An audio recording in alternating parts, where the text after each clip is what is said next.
Voilà, gloire au Seigneur. On est heureux de pouvoir vous accueillir encore en ces instants et croyons qu'on va passer de bons moments ensemble. Et s'il y a un nom que nous voulons proclamer, c'est le nom de Jésus, parce que c'est le nom qui sauve, c'est le nom tout-puissant, celui qui peut transformer nos vies. Et même si les noms des hommes peuvent passer, mais le nom de Jésus, lui, demeure. Il est le même hier, aujourd'hui et éternellement. Et c'est ce nom que nous voulons proclamer. Nous élevons le nom qui sauve.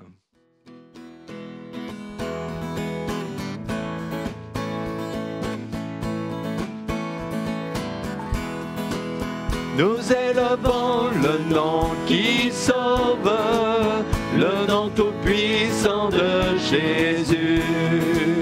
À lui le sceptre et la couronne, car l'oppresseur il a vaincu.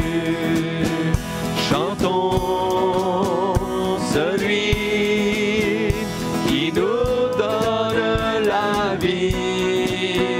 Vivons la paix, vivons l'amour, toutes nos sources sont en lui. Élevons le nom qui sauve. Nous élevons le nom qui sauve, le nom tout-puissant de Jésus. À lui le sceptre et la couronne, car l'oppresseur il a vaincu. Prions, c'est lui, l'espoir de ce pays. Restons debout,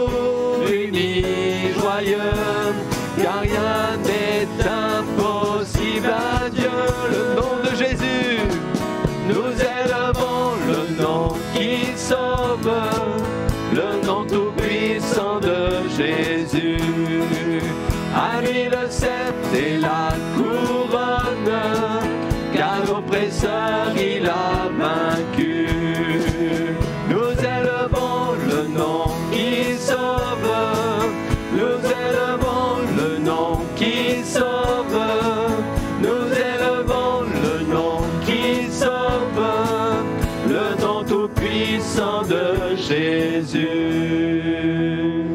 Ah, en effet, Seigneur, c'est ton nom que nous voulons proclamer encore en ces instants. Seigneur, nous croyons que c'est toi, Jésus, qui peut changer les vies, qui peut susciter une espérance vivante dans les cœurs. Ah, merci de te révéler encore. Alléluia. Voulons compter vraiment sur l'action de ton esprit. Tu béniras ta parole, Seigneur, et tous ceux qui l'entendront, à toi la louange et l'honneur, Jésus. Amen. Amen. Alléluia. Oui, ce Dieu vivant et vrai, il est venu jusqu'à nous en son Fils Jésus, s'est mis à notre portée. C'est ça le message de l'Évangile. Dieu qui vient vers nous en son Fils Jésus-Christ.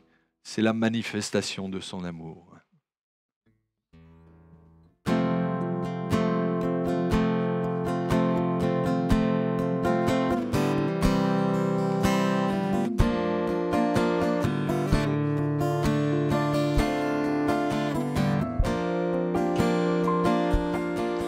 Dans son amour, Dieu le Père envoya son Fils Jésus pour accorder la lumière à tous ceux qui sont perdus. Il descendit sur la terre, mais les hommes l'ont rejeté. Ils l'ont cloué au calvaire, mais Christ est ressuscité. Christ est roi, Christ est roi, Christ est roi, Christ est roi des rois. Christ est roi, Christ est roi, Christ est roi.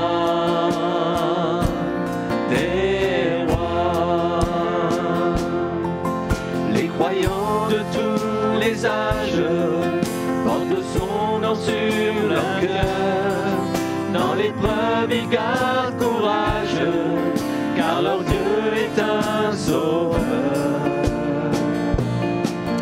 Ils vont par toute la terre annoncer le Fils béni, fiers de porter leur bannière sur laquelle il est écrit: Christ est roi, Christ est roi.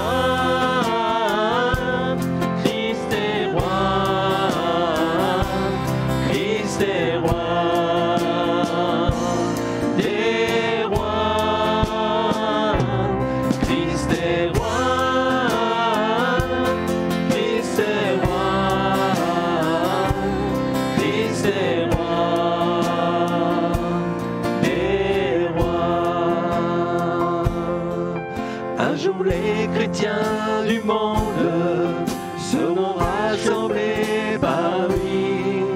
Ils sortiront de leur tombe, car en lui ils ont la vie. Ils formeront un royaume, le ciel sera leur patrie.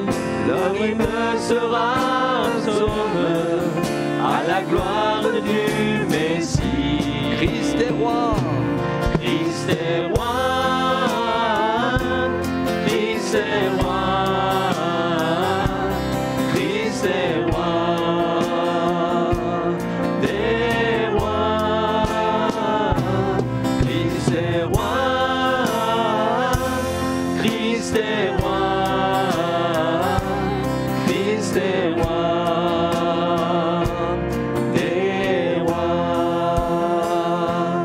Christ est roi, Christ est roi,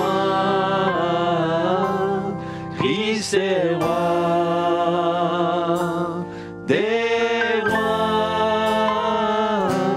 Christ est roi, Christ est roi, Christ est roi des rois. Gloire au Seigneur, oui, que Jésus soit reconnu roi, qu'il puisse régner sur notre cœur à chacun. Et avant de laisser la place au pasteur Joël Dieu qui va nous apporter la parole de Dieu, peut chanter ce chant qui dit: Seigneur, montre-moi la voie. Peut-être que vous vous interrogez, que vous ne savez plus où vous en êtes, vous avez des décisions à prendre. Eh bien, faites cette prière, dire: Seigneur, oui, montre-moi la voie et dis-moi où aller.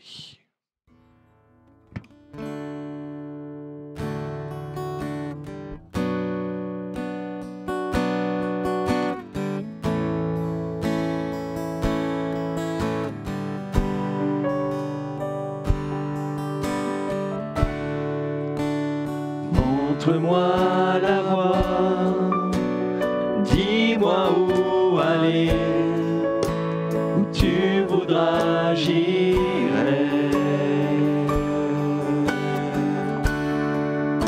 Si tu ouvres la porte, celle qu'on ne peut fermer, si tu es là, j'irai. Donne-moi le courage de quitter mon rivage et de marcher sur tes eaux. Le courage d'être libre et d'oublier le passé, le déposer à tes pieds, à tes pieds.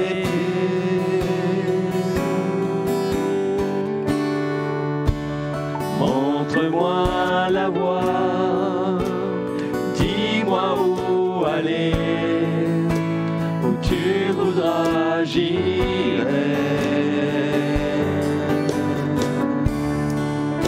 Si tu ouvres la porte, celle qu'on ne peut fermer, si tu es là, j'irai.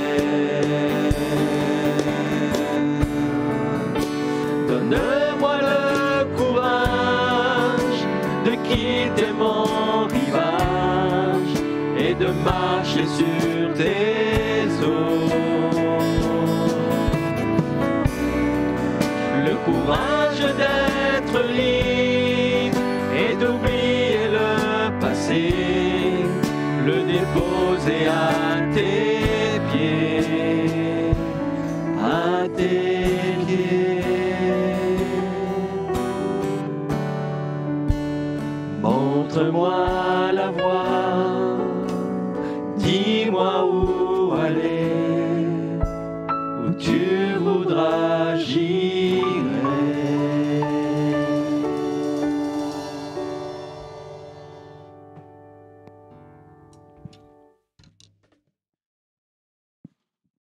Que le Seigneur soit béni pour les grâces qu'il va encore nous donner ce soir.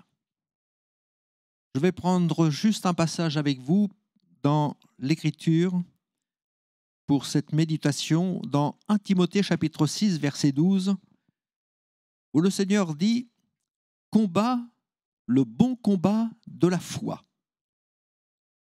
Saisis la vie éternelle à laquelle tu as été appelé et pour laquelle tu as fait une belle confession en présence d'un grand nombre de témoins. Amen. » Je voudrais m'arrêter ce soir sur le fait que le Seigneur nous invite à combattre, mais à combattre un bon combat, et ce combat, c'est le combat de la foi. Nous sommes peut-être constamment confrontés entre est-ce que Dieu peut faire quelque chose pour moi? Nous pouvons être confrontés également avec cette question que l'on trouve dans les évangiles, Seigneur, est-ce que tu veux faire quelque chose pour moi? Et ça fait partie d'un des combats que nous pouvons avoir, c'est de savoir que Dieu peut faire et que le Seigneur veut faire quelque chose pour moi. Nous pouvons être également confrontés à une autre question en disant « Dieu m'aime-t-il pour le faire ?» Mais Dieu nous aime et il veut le faire.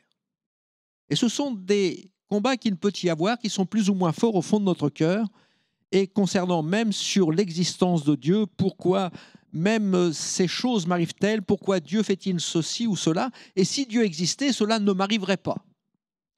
Alors ce sont des paroles que l'on peut entendre, que l'on peut avoir dans notre cœur et qui reviennent quelquefois dans notre pensée lorsque nous passons par des épreuves.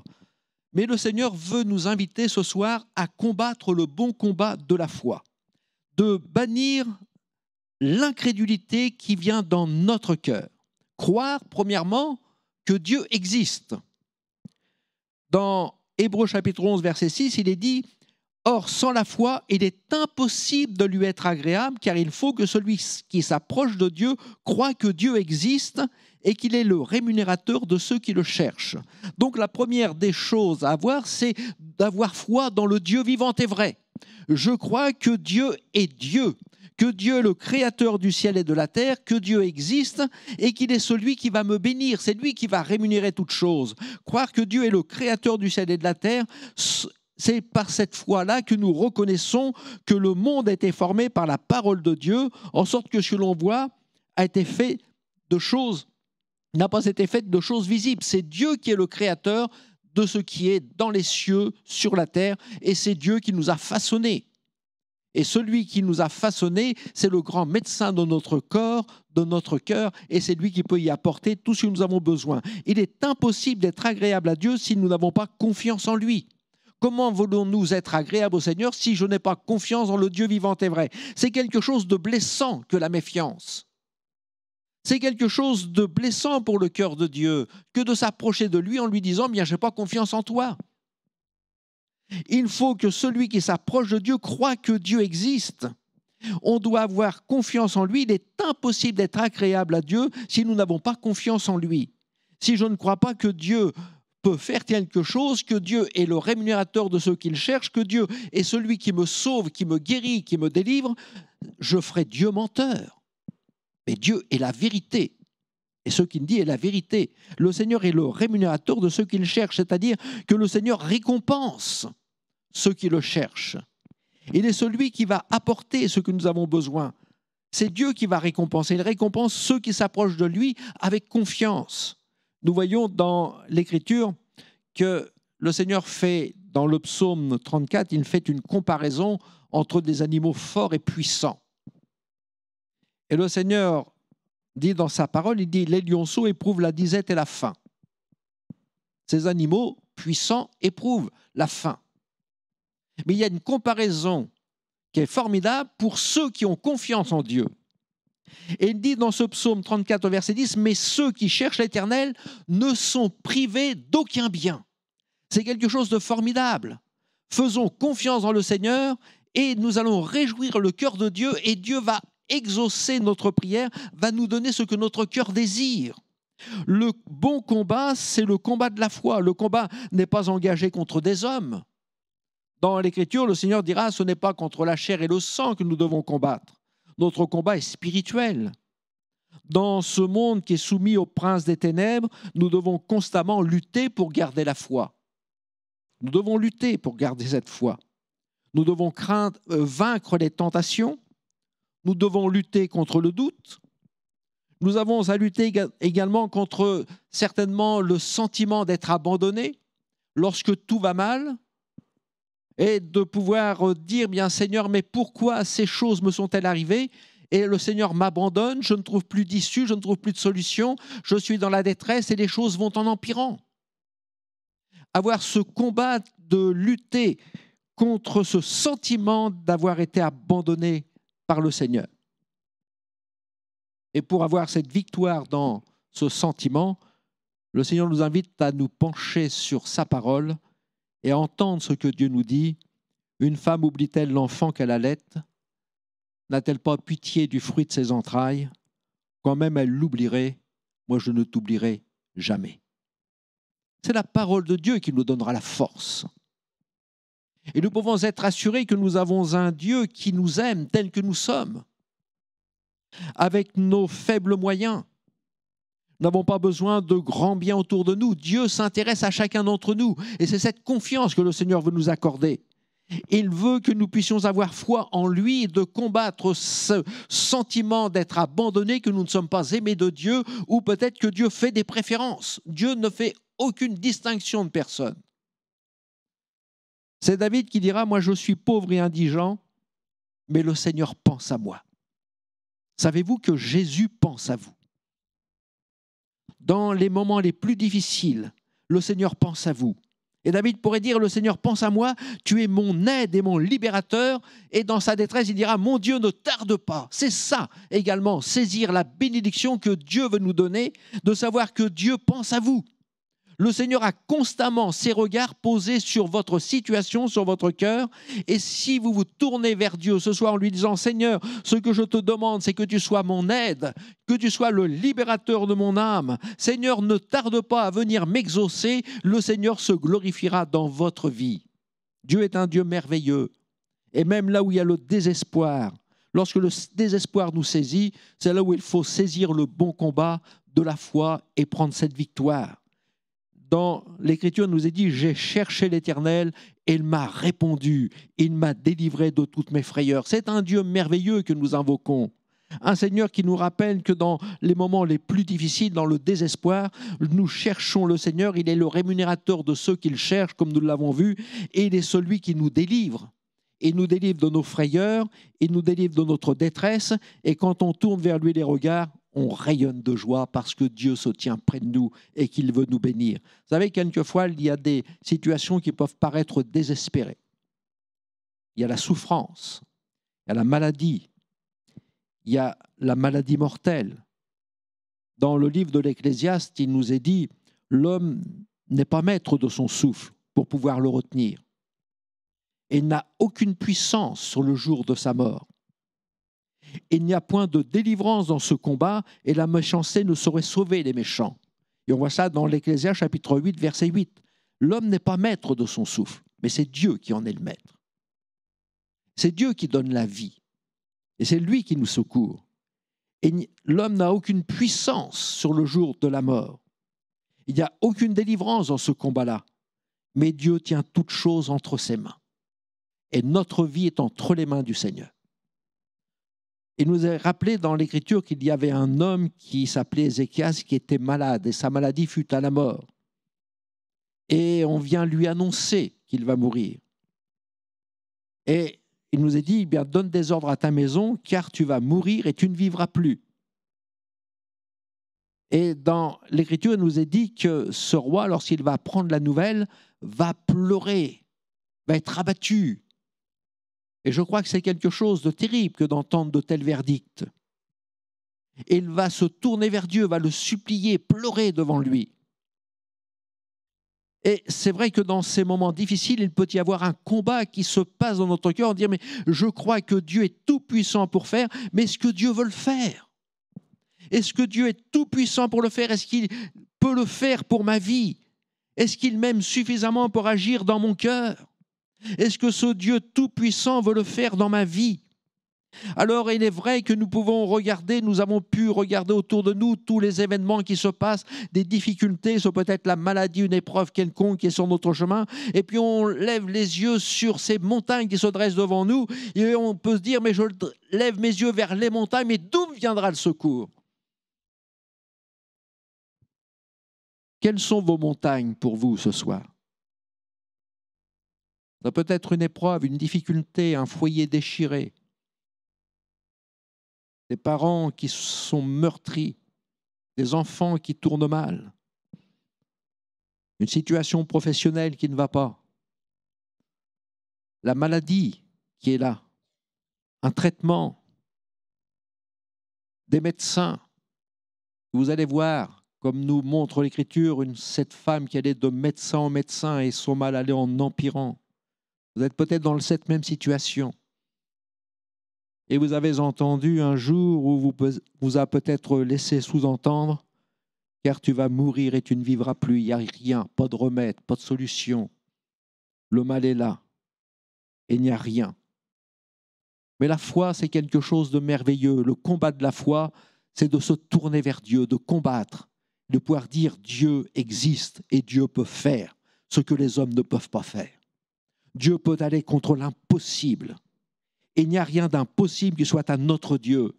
Et de pouvoir ouvrir nos yeux sur la personne du Seigneur et de pouvoir dire, Seigneur, aujourd'hui j'espère dans mon Dieu, j'espère en toi et je crois que tu es tout puissant pour agir. Aujourd'hui, il y a encore pour vous de l'espérance pour votre avenir, pour votre situation, pour la situation dans laquelle vous êtes. Jésus est le rémunérateur de ceux qui le cherchent. Dieu honore votre foi.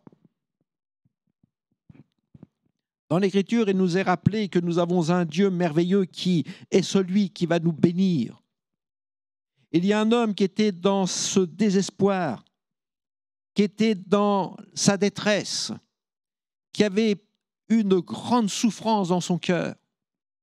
Et il pourra dire, mais j'ai quelqu'un qui est puissant pour me secourir et m'aider.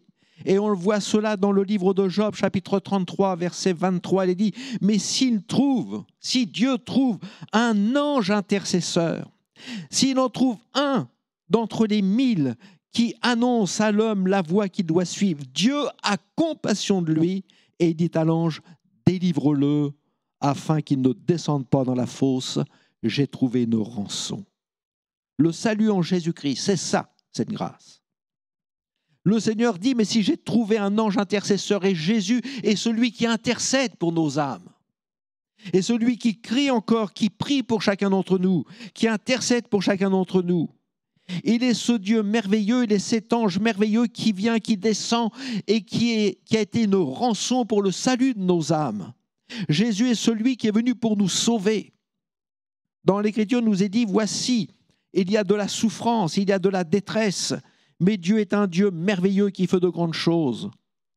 Dans le livre d'Ésaïe, il est dit ceci, le Seigneur, c'est par tes bontés qu'on jouit de la vie, c'est par elle que je respire encore, tu es celui qui me rétablit, tu me rends à la vie. Nous avons un Dieu qui nous rend à la vie et qui nous bénit et qui nous fortifie. Ésaïe dira, voici mes souffrances même sont devenues mon salut. Tu as pris plaisir à retirer mon âme de la fosse du néant, car tu as jeté derrière toi tous mes péchés. Dieu est celui qui s'occupe de nous parce que Dieu nous aime, parce que Jésus a payé le prix pour le salut de nos âmes. Il s'est chargé de nos fautes, il s'est chargé de nos péchés, et s'est chargé de mes transgressions. Il les a prises sur lui à la croix du calvaire, et Jésus a été frappé pour que je reçoive le pardon de mes péchés. Et c'est dans les meurtrissures de Jésus que nous sommes guéris de toutes nos maladies. La guérison est dans les meurtrissures de Jésus, notre Sauveur. La guérison s'obtient par le sacrifice de Jésus à la croix. La guérison est là. Mais nous avons un Dieu merveilleux qui nous rappelle que la guérison se tient sous les ailes de notre Sauveur. C'est lui qui nous accorde les grâces, c'est lui qui guérit, qui sauve et qui secourt aujourd'hui. Alors le Seigneur me dit, bien, ce que j'attends de toi, c'est que tu combattes le bon combat de la foi pour saisir la bénédiction que Dieu veut te donner. La foi est victorieuse. Il peut y avoir des souffrances, des difficultés, des épreuves qui se dressent sur notre route. Il peut y avoir l'incrédulité qui vient dans notre cœur, mais c'est de saisir par la foi la victoire que Dieu nous donne. Sans cette foi merveilleuse, nous n'obtiendrons pas la victoire. La foi est une ferme assurance des choses qu'on espère, une démonstration de celle que l'on ne voit pas. Cette foi, c'est une ferme assurance. Et lorsque vous tournez vers Dieu, lorsque vous cherchez le Seigneur, ayez cette ferme assurance que Dieu vous a entendu et que le Seigneur vous a exaucé, et vous le verrez s'accomplir. Dieu est un Dieu tout-puissant. Mais il y a également le bon combat de la foi dans nos épreuves. Le Seigneur a placé son amour sur nous. Ça, c'est une chose certaine. Dieu nous aime. Il a placé son amour sur nous et il désire que nous puissions nous abandonner entre ses bonnes mains. Le Seigneur, dans sa grâce, ne nous abandonnera pas à notre sort. Sa grâce sera là et le Seigneur désire nous protéger. Et dans les épreuves de notre vie, le Seigneur est là. Et quelquefois, nous avons à lutter contre le tentateur. Lorsque le Seigneur veut transformer une vie, lorsque le Seigneur veut transformer un voyou en prince, lorsque le Seigneur veut transformer une personne, un voleur en personne honnête, un alcoolique en homme sobre, un adultère en homme fidèle, il peut y avoir un combat qui l'oppose contre le tentateur qui va l'obliger, qui va le chercher à continuer dans son péché, dans sa souillure. Il y a un combat qui s'opère entre nous et le péché, entre nous et les vices, entre nous et les passions, entre nous et ce qui nous tient dans notre cœur. Il y a un combat qui s'opère entre notre chair et notre volonté. Mais il y a également un combat qui s'opère entre nous et notre Dieu. Lorsque le Seigneur, nous rappelle l'Écriture, veut transformer un Jacob en Israël, il y a un combat qui s'opère. Le Seigneur désire nous prendre tels que nous sommes. Et il désire nous prendre tels que nous sommes et il désire nous transformer pour nous rendre semblables à lui. Dieu veut nous prendre tels que nous sommes. Mais Dieu est tout puissant pour nous transformer. Le Seigneur dit, ce que tu as besoin, c'est de naître de nouveau. Ce que tu as besoin, c'est d'être changé. Ce que tu as besoin, c'est d'être transformé. Ce que tu as besoin, c'est que Dieu vienne dans ton cœur. Et le Seigneur veut nous rendre semblables à lui. Il veut nous rendre semblables à lui, à ce que nous devrions être. Et alors, il y a un combat dans ce moment-là qui s'opère entre le oui et le non.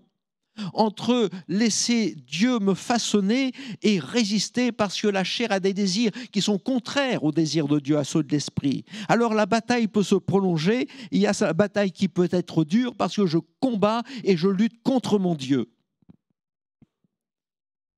Quelquefois, nous pouvons penser pour certains que le combat, c'est uniquement l'ennemi de nos âmes, le diable. Mais il y a un combat également qui s'opère contre Dieu. Peut-être quelqu'un ce soir a un rude combat qui l'oppose au Seigneur.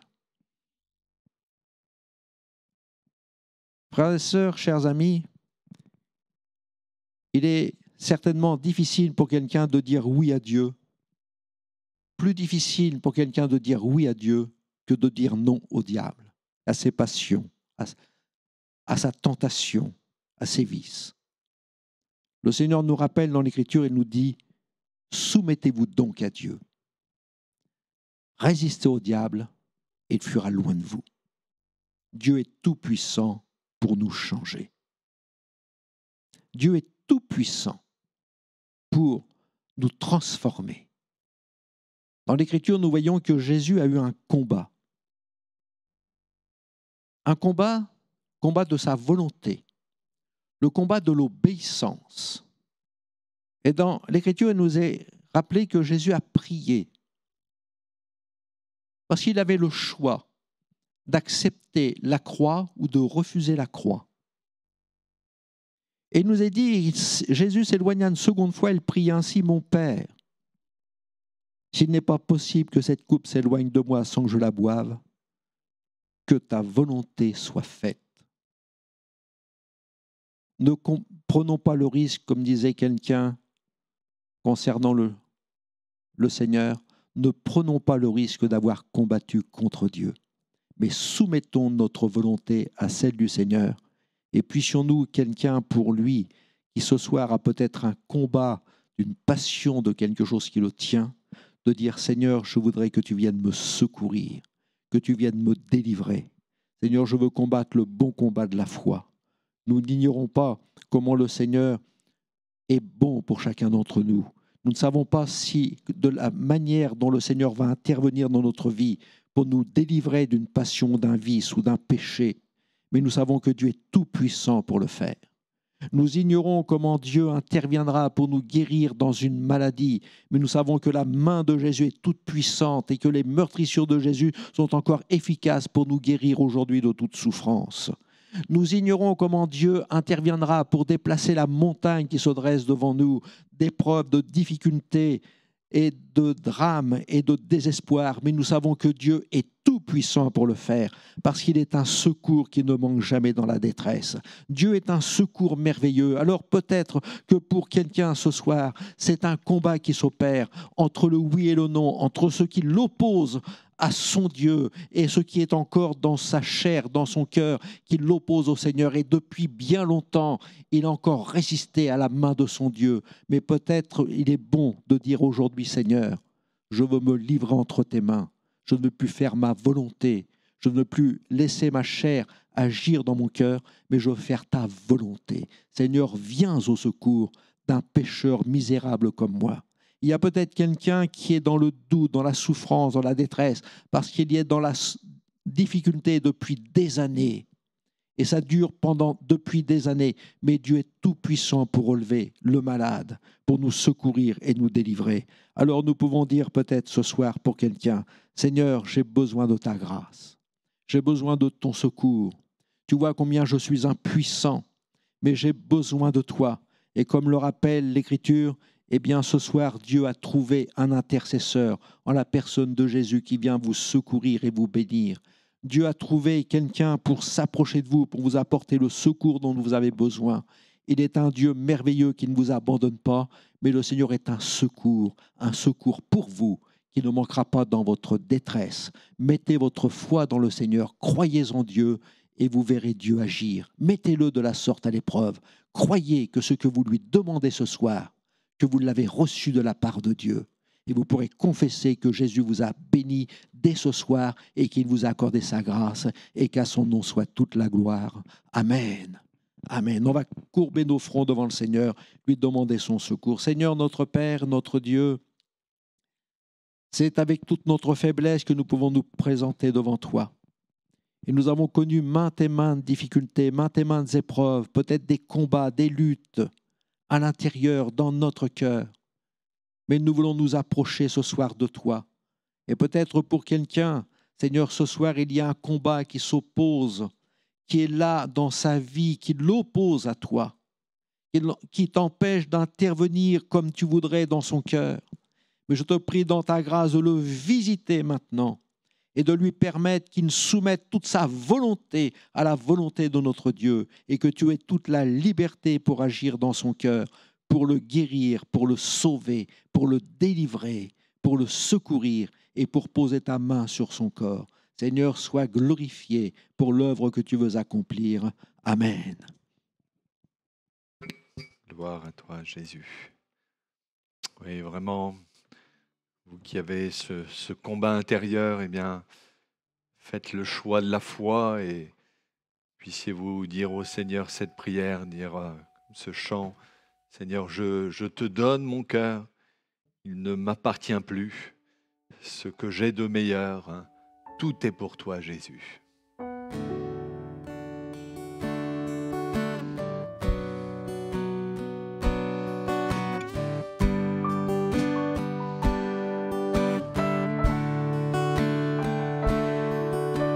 Je te donne mon cœur, il ne m'appartient plus.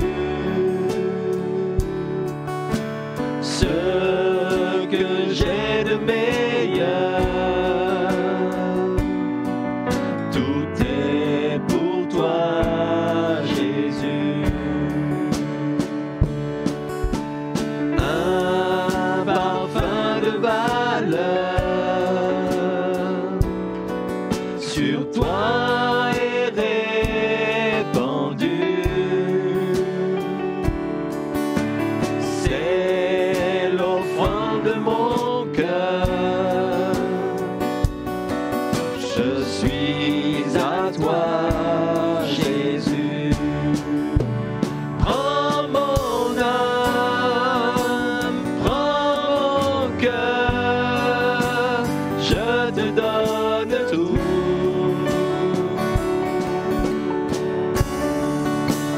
Prends ma vie, me voici, je te donne tout.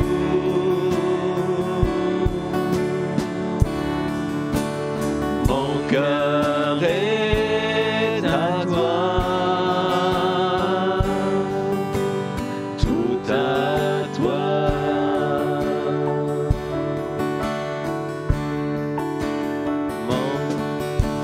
Je te donne mon cœur, il ne m'appartient plus. Ce que j'ai de meilleur,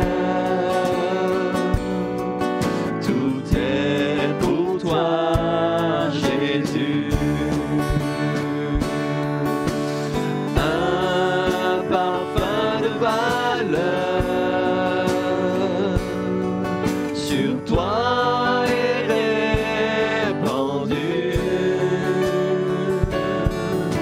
C'est l'offrande de mon cœur. Je suis à toi, Jésus. Dites-lui, prends mon âme, prends mon cœur, je te donne tout.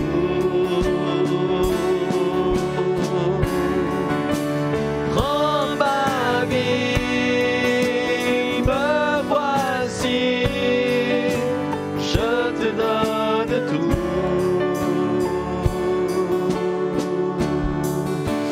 Mon cœur est à toi,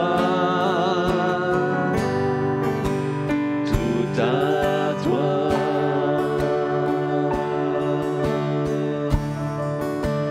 Mon cœur est à toi, tout à toi. Alléluia, oui. Et si vous lui avez fait une telle prière, sachez que le Seigneur est prêt à vous accueillir. Jésus ne met pas dehors celui qui vient à lui. Voilà, je vous invite à nous rejoindre dès demain pour notre réunion de prière. Vous pouvez venir dans notre lieu de réunion, donc 19 rue Georges Bernard, à partir de 19h, mais même si vous venez un peu plus tard parce que vous quittez le travail, n'hésitez pas à nous rejoindre pour prier avec nous. Et puis sinon, sur Internet, vous pouvez nous retrouver vendredi à partir de 21h. Et puis dimanche, nous aurons un service de baptême, des personnes qui vont s'engager pour obéir à cette parole de Jésus qui a dit « Celui qui croira et qui sera baptisé sera sauvé ». Donc on vous invite à venir précise qu'il n'y a plus besoin de s'inscrire pour participer au culte, puisque la jauge est levée. Bien sûr, il faut toujours respecter les gestes barrières, hein, mais donc vous pouvez venir. On vous encourage à venir dès dimanche, l'accueil à partir de 9h30 et notre culte qui commencera à 10h, hein. Et puis vous pouvez néanmoins aussi nous suivre pour ceux qui ne peuvent pas se déplacer en direct sur notre chaîne YouTube à partir de 10h30. Voilà, que Dieu vous bénisse et à bientôt.